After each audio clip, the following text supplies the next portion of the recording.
gente leva o nome do caso provavelmente mais emblemático de violência contra um jornalista já cometido na história do Brasil.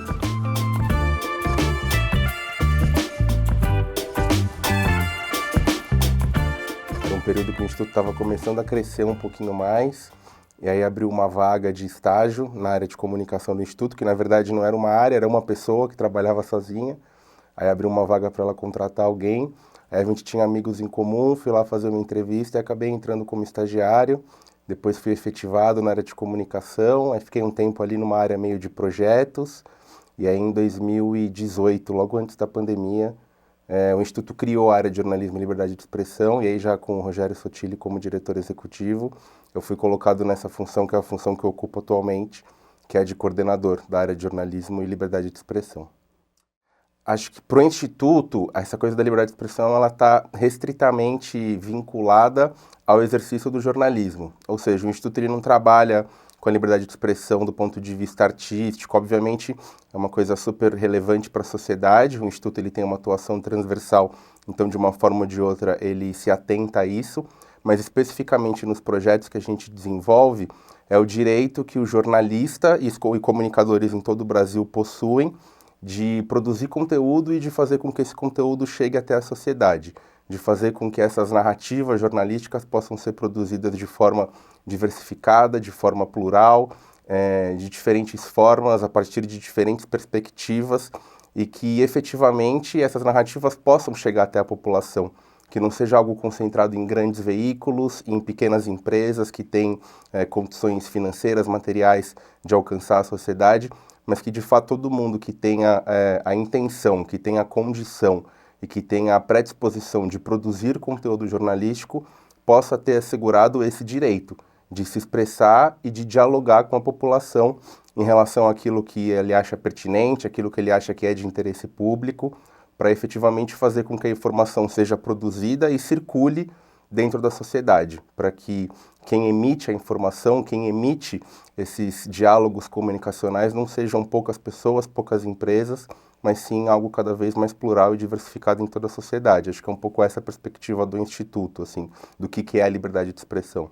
O Instituto ele sempre teve uma relação muito próxima com o jornalismo. O assassinato do Vladimir Herzog em 1975 marcou a história do país e é até hoje algo que é muito lembrado por quem atua no jornalismo, por quem atua na comunicação. Então, desde que o Instituto existe, em 2009, a gente tem essa vinculação, a gente tem essa relação com essa questão, com esse tema e com essa profissão do jornalismo. Então, desde sempre, a gente está envolvido com a realização do Prêmio Vladimir Herzog, que hoje é o prêmio mais tradicional da imprensa brasileira. E acho que mais do que um prêmio, esse projeto ele cumpre a função de valorizar o trabalho da imprensa dedicado à denúncia de violação de direitos humanos e à promoção da cidadania. Ou seja, não é um prêmio para quem a gente considera bom, para quem a gente considera relevante, mas é um prêmio para reconhecer esse trabalho da imprensa, que é um papel importante da imprensa. Talvez o mais importante papel da imprensa seja esse, de denunciar violações de direitos humanos e, de alguma forma, produzir conteúdo que possa promover a cidadania. Então o prêmio ele cumpre essa função de valorizar as pessoas dentro da imprensa que se dedicam a isso.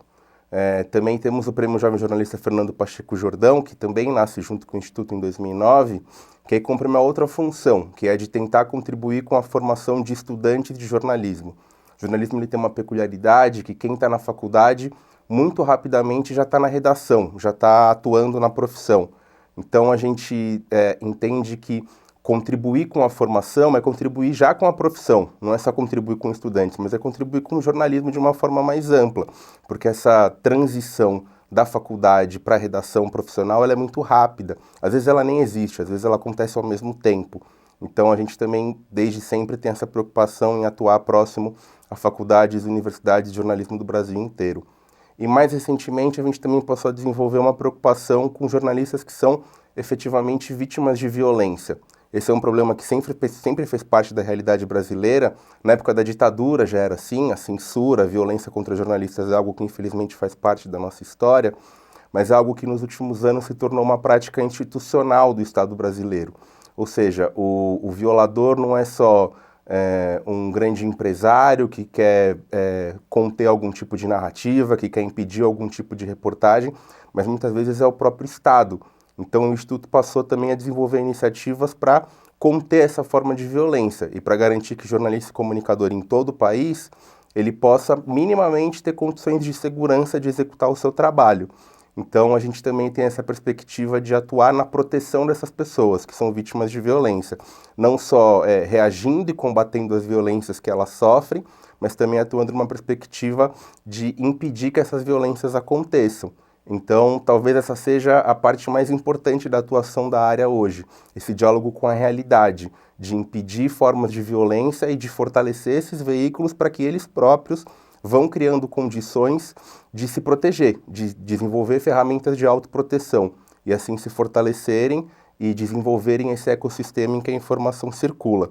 Acho que o pressuposto para isso tudo é a nossa certeza de que a informação produzida pelo jornalismo, ela tem um papel fundamental no funcionamento da democracia. Então não há democracia sem uma população bem informada, sem uma população com acesso a essas diferentes narrativas produzidas de forma plural, de forma diversificada, por diferentes atores e atrizes da sociedade.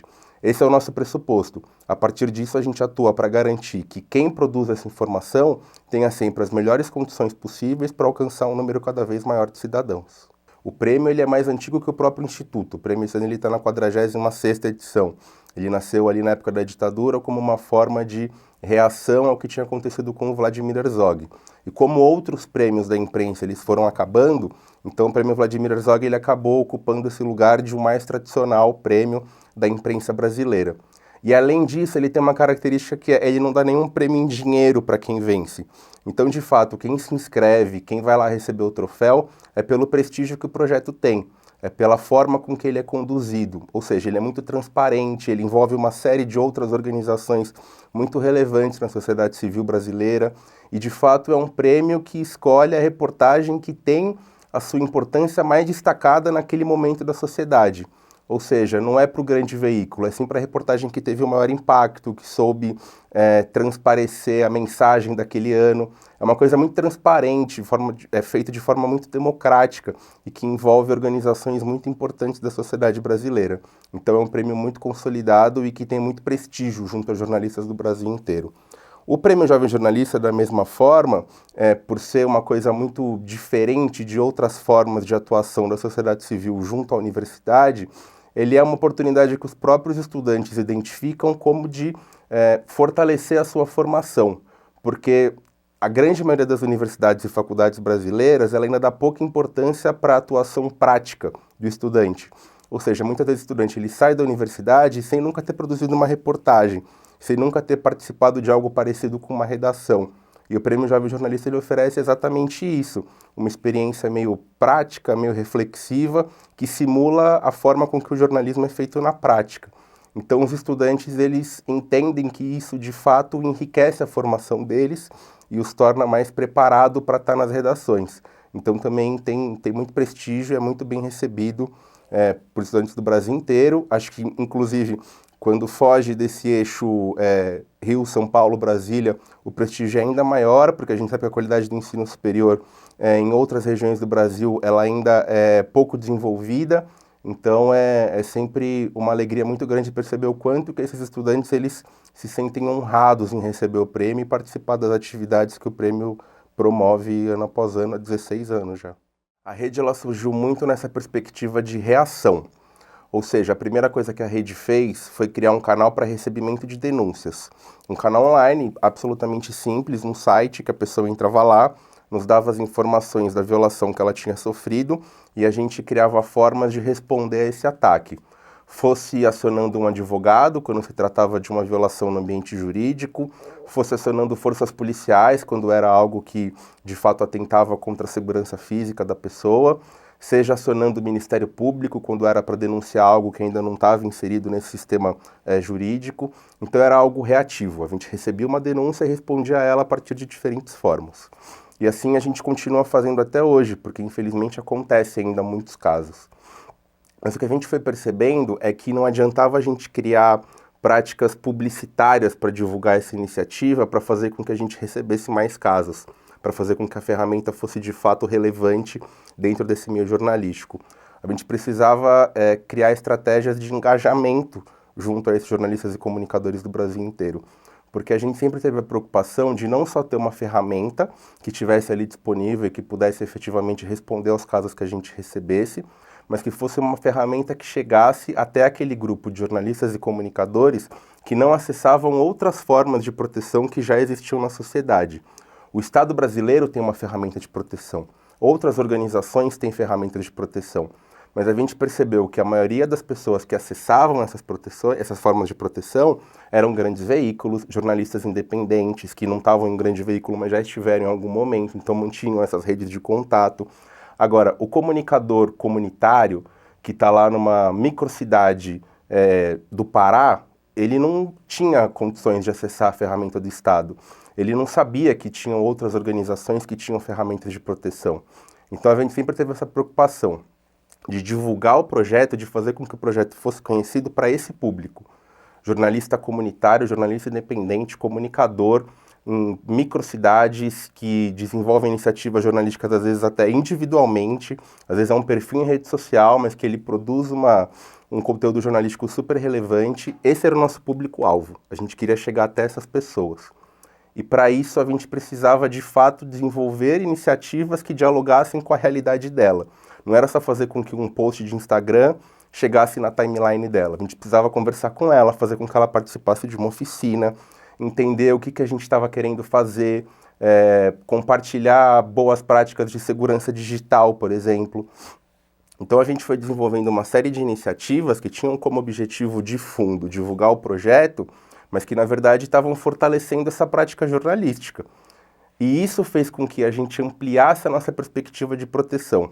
A gente passou a entender proteção não só como receber um caso e responder a ele, mas entender que ao fortalecer aquele veículo pequeno, aquele veículo comunitário, a gente também estava protegendo ele. Quando a gente colocava em contato a pessoa responsável desse pequeno veículo com, por exemplo, um grande financiador, a gente estava atuando na proteção dele. Porque ele captar mais recursos, ele ter mais dinheiro para desenvolver essa iniciativa, ele poder ampliar a sua equipe, ele poder, sei lá, num caso extremo, ter dinheiro para comprar um colete à prova de balas, isso é proteção. Proteção não é só a gente ligar para a polícia para falar que tem uma pessoa sendo ameaçada. É fazer com que aquele veículo tenha uma condição melhor, mais bem desenvolvida para fazer jornalismo.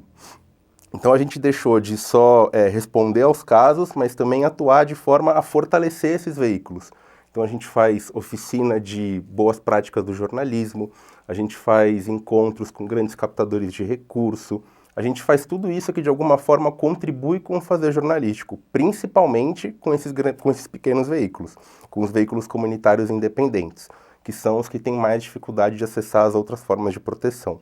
Então hoje a rede, ela não é só uma forma reativa, ela não é só um canal de acionar formas de proteção, mas sim um aliado, um parceiro do jornalismo brasileiro como um todo, principalmente desses veículos pequenos, para que eles possam otimizar, diversificar, ampliar as suas práticas jornalísticas. Então a gente tem um olhar muito mais amplo hoje e que de alguma forma é muito mais capaz, tem muito mais condições de transformar esse ecossistema, em que ainda a informação ela é muito concentrada, ela ainda é produzida por poucas pessoas.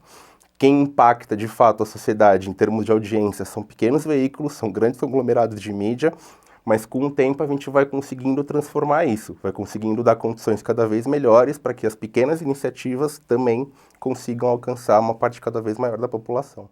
Jornalistas que se dedicam a denunciar qualquer tipo de exploração ilegal do meio ambiente, acho que esse é um assunto que acaba gerando uma série de violações e talvez numericamente falando o maior número de violações. Então, principalmente na região amazônica e no centro-oeste, que tem os dois maiores biomas do país, jornalista e comunicador que se dedica a denunciar essa exploração irregular dos recursos naturais, eles fatalmente são alvos de violência. E aí é até preocupante perceber que não é só alvo de violência de quem faz esse uso irregular dos recursos naturais. Ou seja, não é só o grande empresário do agro que vai atacar o comunicador popular que denuncia o desmatamento irregular no Cerrado. Muitas vezes são agentes do Estado Infelizmente, no Brasil, também é algo histórico, tem essa relação umbilical entre esses grandes empresários que fazem um uso irregular do meio ambiente e quem efetivamente ocupa o poder político, quem é eleito para cargos públicos. Essa é uma relação que faz parte do Brasil, historicamente, e que acaba fazendo com que essas violações a jornalistas e comunicadores que denunciam essas práticas, muitas vezes partam de agentes públicos, o que faz com que a resposta seja muito mais complicada, muito mais complexa, difícil. A gente atualmente na rede, a gente está lidando, por exemplo, com o caso de jornalistas e comunicadores do Mato Grosso que estão denunciando essas práticas irregulares de exploração do meio ambiente e estão sendo vítimas de processos do governador do estado, que é um governador que tem um histórico de atuação no agronegócio, de exploração irregular do meio ambiente. Então, o agente da violação deixou de ser o grande empresário e passou a ser um agente público, que muitas vezes teria que ser o responsável por garantir a proteção do jornalista, dado que o jornalismo exerce um papel fundamental no funcionamento da democracia. Eu acho que um outro assunto também que gera muito isso é segurança pública.